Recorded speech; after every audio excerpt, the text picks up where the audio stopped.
Bismillahirrahmanirrahim. Assalamualaikum warahmatullahi wabarakatuh.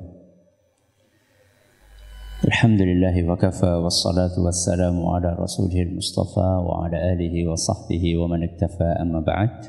Jamaah salat zuhur rahimani wa rahimakumullah.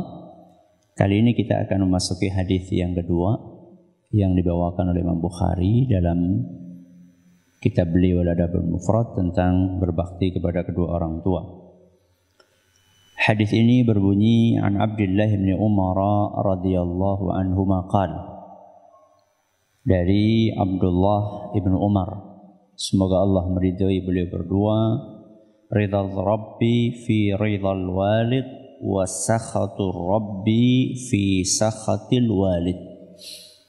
Artinya keridhaan Allah itu tergantung dari keridhaan orang tua, dan kemurkaan Allah itu tergantung dari kemurkaan kedua orang tua. Hadis ini menggambarkan betapa dahsyatnya efek keridhaan atau kemarahan orang tua kepada anaknya. Ketika orang tua sudah ridho kepada anaknya, maka efeknya Allah pun akan ridho kepada anak tersebut. Tapi sebaliknya, ketika orang tua sudah marah kepada anaknya, maka Allah pun akan marah kepada anak tersebut. Ini menggambarkan betapa besarnya hak orang tua atas anaknya. Kita menyaksikan di zaman ini betapa sering anak yang memicu marahnya orang tua.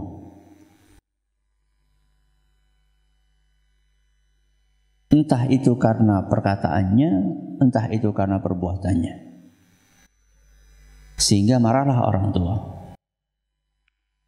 Dan kadang-kadang ada orang tua yang saking marahnya nggak mau memaafkan anaknya. Wah, ini mengerikan.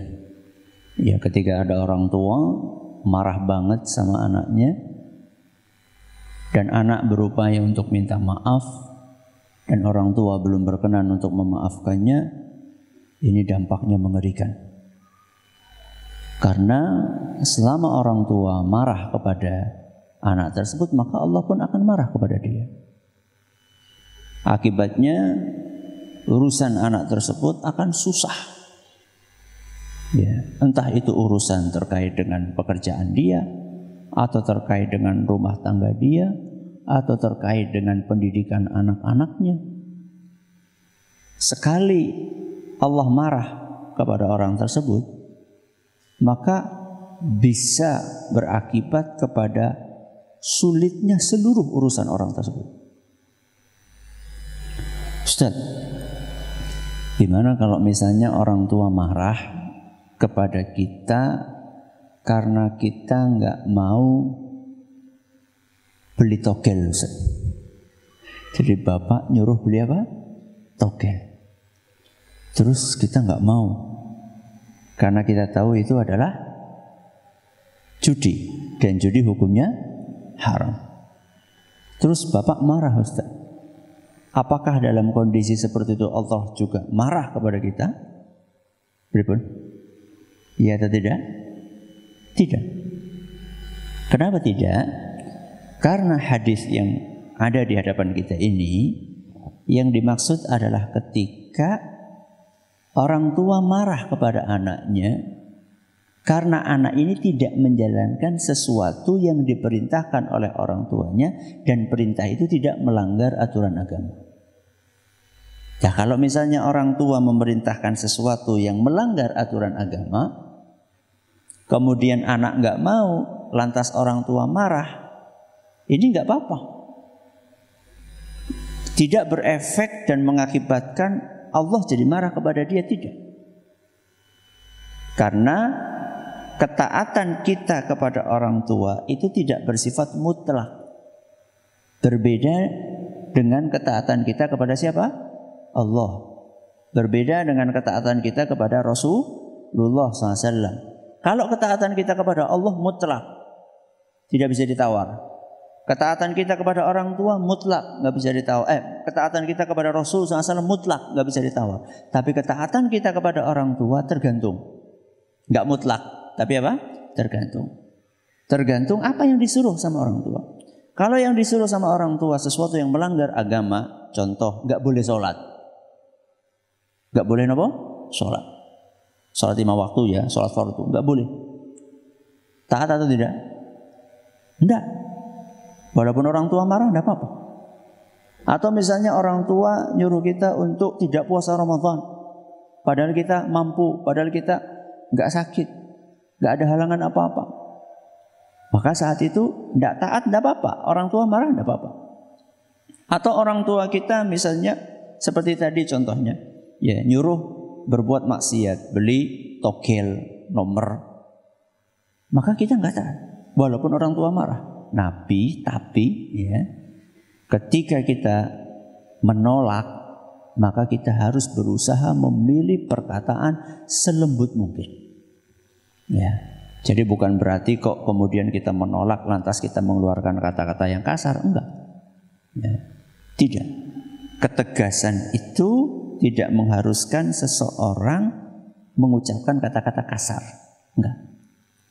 Seperti seorang sahabat yang disuruh murtad sama ibunya, kalau nggak mau murtad nanti ibu nggak mau makan, nggak mau minum. Selama kamu nggak mau murtad, ibu nggak mau makan minum. Murtad nggak? Hah? Enggak. Dengan halus sahabat itu mengatakan, Bu, andaikan engkau punya 100 nyawa, andaikan engkau punya berapa? 100 nyawa. Satu persatu nyawamu dicabut supaya aku murtad, nggak mau aku murtad. Tegas, ya, tapi tetap menggunakan kata-kata yang tidak kasar. Jadi ketika kita disuruh sesuatu yang melanggar agama, maka kita menolak, tapi dengan kata-kata yang sopan, ya, dengan kata-kata yang sopan. Terus perintah seperti apa yang harus kita taati? Perintah yang tidak melanggar aturan agama. Contoh misalnya, anak disuruh sama orang tuanya untuk bersih-bersih rumah. Itu melanggar aturan agama enggak? Enggak. Disuruh untuk cuci piring, disuruh untuk cuci baju, disuruh untuk jemur, disuruh untuk ngangkat jemuran, disuruh ngantar pesanan. Maka dalam perintah-perintah seperti ini harus ditaati. Ustadz lagi sibuk jawab WA, tinggalin WA. Apalagi main game. Tanggung lagi main game. Selak udan tanggung dilamaning udan bres nembe. Gak boleh. Wajib kita menaati orang tua ketika perintahnya tidak melanggar aturan agama dan tidak membahayakan kita. Ya. Selama tidak melanggar agama dan tidak membahayakan kita, maka wajib ditaati perintah orang tua. Kalau sampai orang tua marah gara-gara kita nggak segera berangkat ngantar pesanan karena kita sibuk dengan aktivitas yang lainnya, yang aktivitas itu bahkan mungkin tidak bermanfaat seperti main game, bermain dan seterusnya, maka lalu akibatnya orang tua marah, maka contoh yang seperti inilah yang akan mendatangkan kemarahan Allah Azza wa Jalla. Hadis ini dinilai hasan oleh Syekh Al-Albani. Mudah-mudahan kita dibantu oleh Allah Azza wa Jalla untuk bisa senantiasa berbakti kepada kedua orang tua kita. Wallahu ta'ala a'la wa a'lam. Subhanakallahumma bihamdika asyhadu an la ilaha illa anta astaghfiruka wa atubu ilaik. Assalamualaikum warahmatullahi wabarakatuh.